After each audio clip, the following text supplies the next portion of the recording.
A mystery in Queens. Something comes crashing into a couple's 9th floor apartment. Now the question everyone's asking, what is it and where did it come from? Timing out the start of some of those snow showers and the best chance to see the accumulation. She's shaking up the sustainable beauty industry and bringing business to Brooklyn. New York Live is with a New Yorker growing botanicals from an incredible rooftop garden. Hey, this is News 4 Now for December 7th. I'm Kay Ingram. The tri-state is gearing up for what could be some plowable snow in a few hours. But we all have one question. When and where are we talking? Storm Team 4 is here with your answer. Hi there, I'm Storm Team 4 meteorologist Maria LaRosa. After a chilly day, waiting on a few snow showers now. We'll see the clouds first, so it should be dry through this evening. A little bit of a breeze, not as gusty as yesterday, but you can see by overnight after midnight, especially north and west, some of those snow showers, and that'll continue through the morning hours. So for the morning drive, think wet roadways and some reduced visibility, especially for some of the areas that may get in on some of the heavier snow showers during the morning hours. Some areas mixing in with rain by the afternoon. So all in all, not expecting a ton in the way of accumulation. The best chance to see anything stick, well, north and west of the city, and generally less than an inch expected. Temperatures close to or just above freezing for the city, Long Island, for Bridgeport as well, and then north and west, closer to freezing or below, upper 20s from Sussex to Poughkeepsie, Monticello, and again, these areas having the best chance to see some accumulating snow. Powerful winds apparently shoved a building that's under construction in Jersey City off of its foundation. Crews are now trying to figure out how to safely demolish it. Officials say all 4 stories of the unoccupied home on Fisk Street were pushed onto the house next door around 8:45 last night. Luckily, no one was hurt, but at least 10 people have to relocate.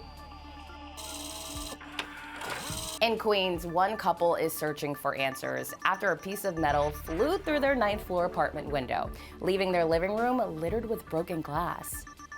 The couple says they were working from home on Friday when a foot-long piece of metal broke through a double-pane glass window of their Long Island City apartment.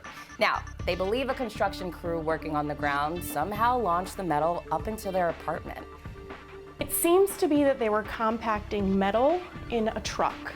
And I don't know, something wasn't placed properly or there was some sort of leverage problem. I really don't know, but somehow there was enough force that snapped this piece off and flung it up here. The couple says when they approached the construction crew, they were unaware anything was wrong. Department of Building inspectors say they didn't find any evidence of unsafe construction, and they weren't able to identify the source of falling metal. Could you imagine? As if you needed a reminder, the TSA would like to let you know that things like these are not allowed in your carry-on bags. Yep, that's a sword. A passenger was pulled to the side over the weekend at LaGuardia Airport after agents spotted the sword during security checks. He voluntarily turned it over and made his flight. According to the TSA website, you can pack swords in checked luggage, but not in your carry-on. Who knew? Lights on! The annual tree lighting returned last night to the Winter Village at Bryant Park. This year's tree is 43 feet tall and weighs more than 5,000 pounds. Last night's event included fireworks, live performances by Olympic and world champion skaters, as well as the Classical Theater of Harlem Choir. Santa Claus himself also made a special appearance.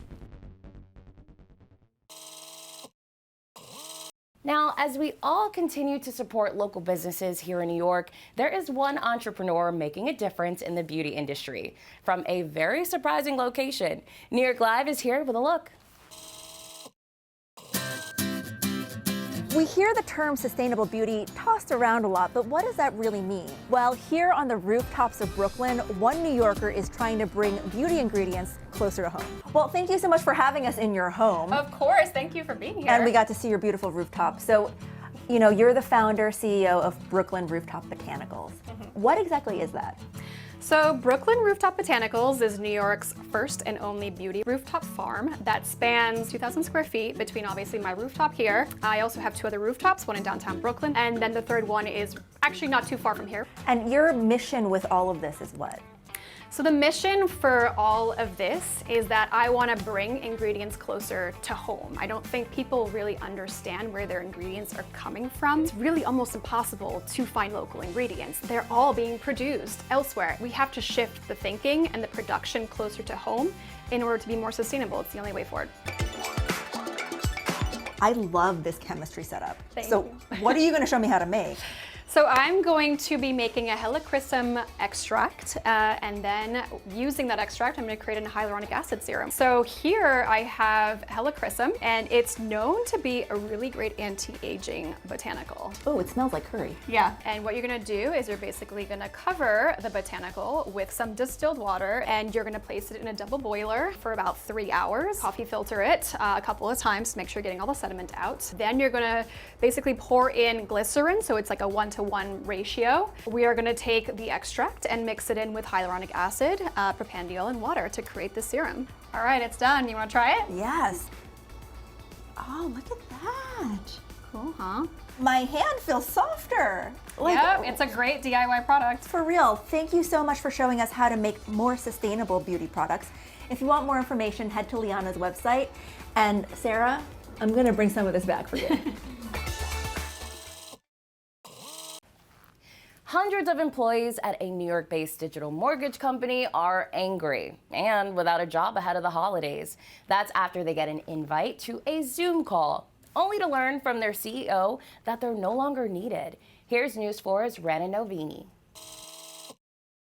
I come to you with not great news.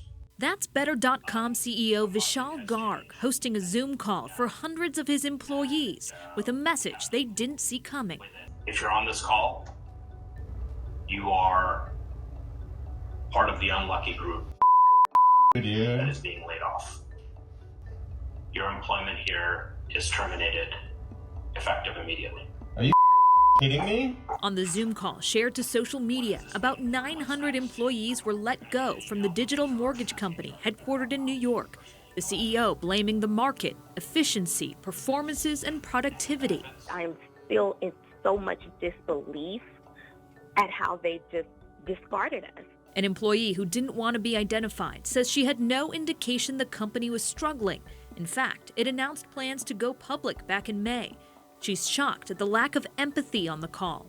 To know that we worked as hard as we did and was so committed to the mission and driving the mission, and to be discarded like that is just awful. The chief financial officer for Better.com says having to conduct layoffs is gut-wrenching, especially this time of year. However, a fortress balance sheet and a reduced and focused workforce together set us up to play offense going into a radically evolving homeownership market. I am sure you will leave us and be more successful, more fortunate, and luckier in your next endeavor. The CEO offered 4 weeks severance and 1 month of benefits to the axed employees, but it's not much consolation for those jobless before the holidays. It was just like, it was like I had never been a part of the team. I had never been a contribution to the company. Rana Novini, News 4 New York. All right, friends, thanks for joining us. We'll see you back here tomorrow.